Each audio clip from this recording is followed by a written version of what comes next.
Hello everyone, I really welcome you all on this particular channel, and today we are going to have a very important discussion about Thomas Hobbes. Thomas Hobbes पढ़ना बहुत ज़्यादा ज़रूरी है, especially for the aspirants who are preparing for UPSC civil services. अगर जिनका optional है, obviously for optional, and at the same time we must not forget this fact कि आजकल जिस तरीके के philosophical thoughts and questions are being asked in whether it is essay या ethics, वहाँ पे ऐसे thinkers को पढ़ना बहुत ज़्यादा important हो जाता है. And today we are going to have a discussion on Thomas Hobbes. He is a very important thinker as far as the modern theology, not modern theology, beg your pardon, modern political realm is concerned. He's considered as the first modern political thinker. Why is it so? Because he is the first person to have given the theory of sovereignty for the very first time in history of political science. Now, without wasting our time, let's begin with Thomas Hobbes. So, as you can see on your screens, the Thomas Hobbes, the life started in 1588 and 1679. His entire life was there, and he gave a lot of theories. He happens to be a great thinker as well. Now, the first thing is that he has been given with the title of a monster of Malmesbury. Malmesbury is a place where he was born. He was born in England. He's a thinker of England, and you won't believe that while when he was born, वहाँ पे political जो situations थी country में बहुत ज़्यादा अच्छी नहीं थी. चर्च में लड़ाई हो रही थी. इनफैक्ट जो जो किंगडम था चर्च के साथ, kind of anarchy was there in the society. At the same time we also see कि जो पार्लियामेंटेरियंस थी उनकी लड़ाई चल रही थी. जो मोनार्की के सपोर्ट में जो लोग थे उनके बीच में, just to ensure and just to have a fight over कि किसके पास कितनी ज़्यादा पावर होनी चाहिए. And this is what he thought. This is what he has been observing throughout his life, throughout his initial career, कि यार ये चीज़ें कैसे हैं. यहाँ पे तो ऐसा chaos हुआ है सोसाइटी में जहाँ पे राइट टू लाइफ ही प्रिजर्व्ड नहीं है. And that is why he started to think of giving an idea wherein at least some kind of state should be there, जहाँ पे एक जगह एक बंदे के पास पावर हो, एक पॉलिटिकल अथॉरिटी हो जिसके पास सॉवरेनिटी हो और वो इंश्योर कर सके light to life. Because when we talk about his times, so you can see yourself in his times that he is the person in the modern times who is of the 15th 16th century. And 15th 16th century he was inspired by a person none other than the Galileo. So Galileo, he was a scientific person, and Galileo gave different kind of ideas, and he was inspired a lot from them, lot from him. So that is why there is a method called as resolutive composite method in order to solve the problem of political theories. He thought of understanding the same. उसने ये बोला रेजोल्यूटिव composite method, हम किसी चीज को resolve करके बड़ा करके उसके सबसे जो एटॉमिक पार्टिकल्स है, सबसे छोटे पार्टिकल्स हैं, उसको अगर समझ लेंगे तो उसके बाद हम जो उसके मैग्नीफाई करके और उसके बाद फिर उसको कंपोजिट करके जो बड़ा आइडियोलॉजी है उसको भी समझ पाएंगे. In a similar way he came up with the idea of RC method, resolutive composite method, which is inspired by the Galileo. So he is also considered the first person who saw political science not by some other theory, not by just philosophical thoughts, or rather, equating it or reading and studying it by giving it a scientific foundation, क्योंकि he was inspired from the scientific principles also. Now, so there is another ideology, the political radicalism. I told you earlier itself कि at that moment when he was there, he was living in England. उस time पे parliamentarians और जो king थे, king के जो monarch के जो सपोर्टर्स थे, उनके बीच में लड़ाई चल रही थी कि किसके पास पावर होनी चाहिए. At the same time church का भी बहुत ज़्यादा से था. तो he came up with a theory जिसमें he was all against the thing कि ना इसके पास पावर होनी चाहिए ना उसके पास ज़्यादा. रादर एक single authority should be there who should enjoy the sovereign power. And that is why he came up with the political radicalist ideas at that moment, जिसको उसके लिए फिर उनको बहुत ज़्यादा ब्लास्फेमी के लिए एलिज भी किया जाता है. उनकी बुक जो थी Leviathan is the book which he has written, उसको जला भी दिया गया.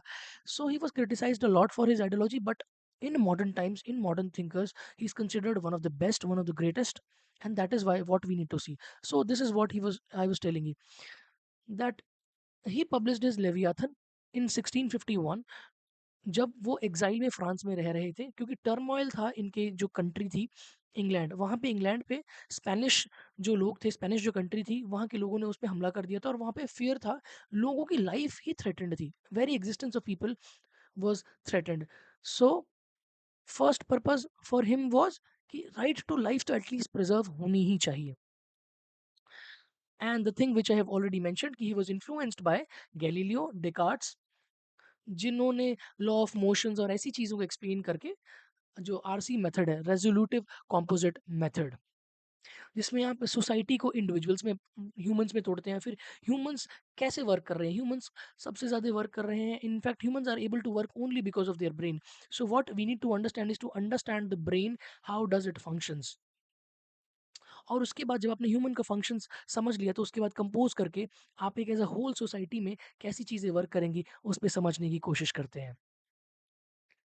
सो अगर मैं ह्यूमन ब्रेन्स की बात करूं, तो human brains function in two motions, laws of motions पे बेस्ड है इनका।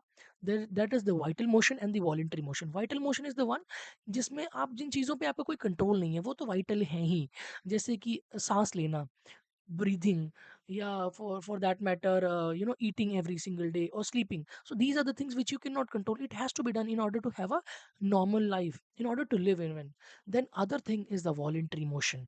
Voluntary motion is the one जो आप खुद अपनी मर्जी से अपने डिजायर्स की वजह से करते हो, जिसको ड्राइव करने वाली दो फैक्टर्स हैं, फर्स्ट इज डिजायर और लव, और द अदर इज एवर्जन्स और repulsions. So voluntary motions is something which we can do at our own will. अब ये डिजायर ऑफ पावर क्या है? देखिए, ये जो वॉलंटरी मोशन है, वॉलंटरी मोशंस में हम डिजायर्स की तरफ, वो चीज़ों की तरफ अट्रैक्ट होते हैं जो हमें प्लेजर दे रही हैं, and we repel all those thing जिसमें हमें पेन होता है, उस चीज़ों से हम दूर भागने की कोशिश करते हैं। This is what the theory is there. Now coming out the desire for power. अब क्योंकि there is a statement, very famous statement of himself, कि I put for a general inclination of all mankind a perpetual and restless desire for power after power that ceases only in death. Conflict is inherent in human psychology, driven by pride, fear, insecurity, and reason is merely a tool to fulfill blind appetites. इनका ये कहना है कि resources जो हैं एक अर्थ पे या एक पर्टिकुलर कंट्री में, वो लिमिटेड है, एक सोसाइटी में लिमिटेड है, और उसको डिज़ायर करना, क्योंकि वो हमें उसकी डिज़ायर है, उन रिसोर्सेज की डिज़ायर है, क्योंकि those resources will give us pleasure. क्योंकि रिसोर्सेज लिमिटेड हैं और जो वांट्स हैं लोगों की वो अनलिमिटेड है, तो सारे लोग क्या करेंगे, एक दूसरे के लिए वो चीज़ें लेने की कोशिश करेंगे, दूसरों के लिए नहीं, अपने लिए। और दूसरों की, क्योंकि आपके पास इतनी रीजनिंग है कि आप अपने प्लेजर और पेन तो समझ सकते हैं, लेकिन आप दूसरे इंसान के प्लेजर और पेन को नहीं समझ सकते हैं। तो उस केस में आप क्या करेंगे? अगर कोई और आपसे डिमांड कर रहा है किसी चीज़ की, तो क्या आप उसको देंगे? Obviously not. You will look for to acquire that particular thing for your own self, and that is where comes the hunger for power. आप उन चीज़ों को अक्वायर करने की कोशिश करेंगे, लेकिन कोई भी पर्टिकुलर चीज़ if you have acquired, that can only be ensured कि वो आपके पास रहे अगर आप और पावर अक्वायर करते हैं, otherwise that thing will be stolen and taken away by someone else who is more powerful than you, who becomes more powerful than you. So this restless and perpetual desire for power ceases only when you die.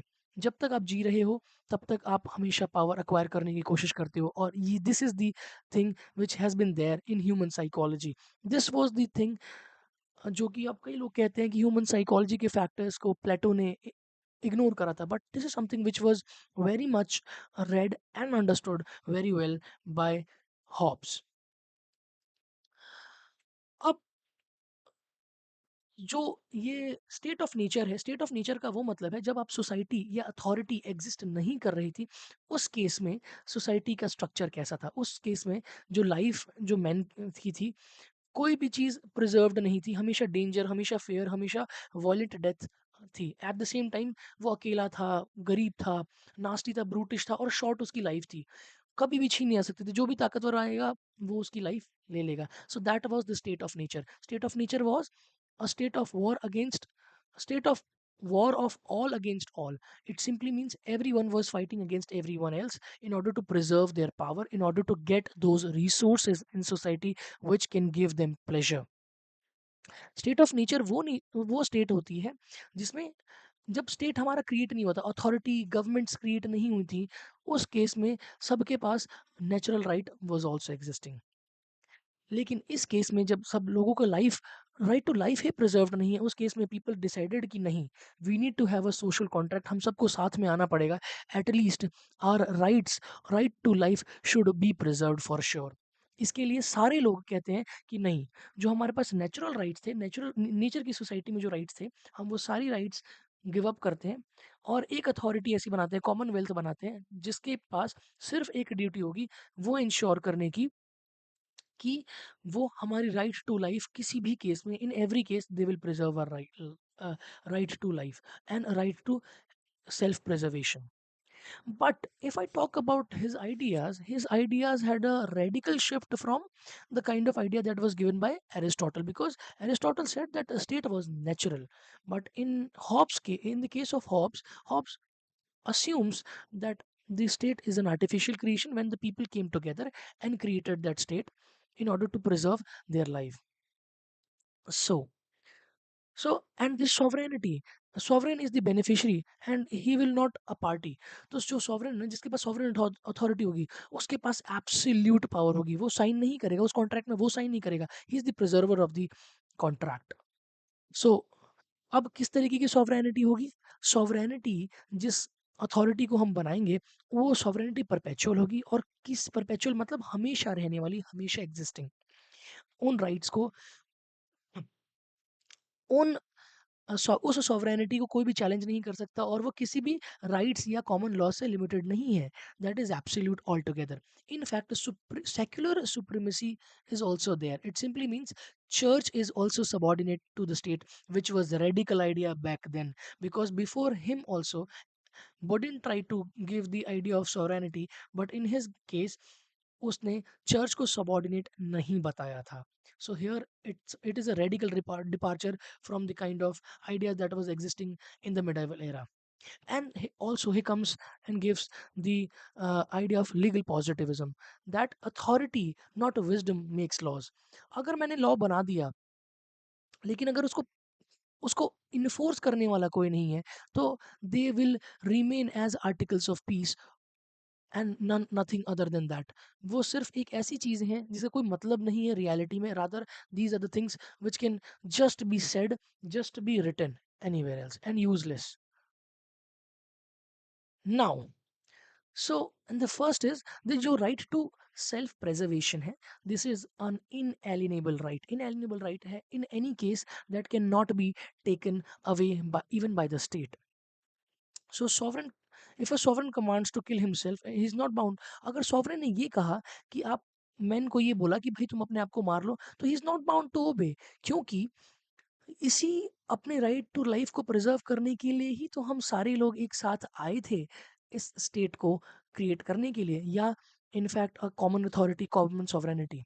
So he says that law, liberty is where the law is silent. Citizens वही rights या वही liberties को enjoy कर सकते हैं जहाँ पे कोई रेस्ट्रिक्शन स्टेट ने नहीं लगा रखी है, जहाँ पे वो साइलेंट है, जहाँ पे कोई ऐसी एरियाज है जहाँ पे उसने कोई मेंशन नहीं कर रखा कि नहीं ये चीज़ें रिस्ट्रिक्टेड नहीं, तो वहाँ पे आप कर सकते हैं, राइट टू लिबर्टी को एक्सरसाइज कर सकते हैं। Now the debates are obviously there कि the Sabine, so there is individualistic perspective in this things, कि इन Sabine कहता है कि Hobbes starts with individuals self interest and right to life. So core argument क्या कहता है सबाइन, उसको ये बोलता है कि भाई ये इंडिविजुअलिस्टिक बंदा है, हमेशा इंडिविजुअल आइडियाज की बात करता है। लेकिन CB Macpherson is a person जो कि बहुत क्रिटिसाइज करते हैं हॉब्स को, और वो ये कहते हैं कि यार ये बंदा जो है ना, ये स्टार्ट तो इंडिविजुअलिस्ट की तरह हुआ था, लेकिन कंक्लूड करता है एब्सोल्यूटिस्ट की तरह। एब्सोल्यूटिस्ट का क्या मतलब है? इस केस में राइट टू लाइफ को प्रिजर्व करने के लिए वो सारे राइट्स, सारी अथॉरिटी एक पर्टिकुलर स्टेट या एक पर्टिकुलर कॉमनवेल्थ में दे दी गई है। He has all, this particular authority has all the powers. उसके अलावा right to life right to life के अलावा, प्रिजर्वेशन के अलावा कोई और राइट ह्यूमंस के पास एग्जिस्ट ही नहीं करता है। बट अगेन सबाइन ये बात बोलता है कि even after all of this, at least we need to understand कि असल में वो एब्सोल्यूटिस्ट होने के बावजूद भी वो एब्सोल्यूट स्टेट को क्यों बनाता है, ताकि इंडिविजुअल का राइट प्रिजर्व हो सके। So that is the most important thing. CB Macpherson has criticized him even further to the next level and called this perspective, this thing as possessive individual. Possessive individual is the person, that individual who tries to possess every possible thing around it, and that actually give rise to the idea of capitalism in the modern society. Right after that, you see that idea of capitalism started in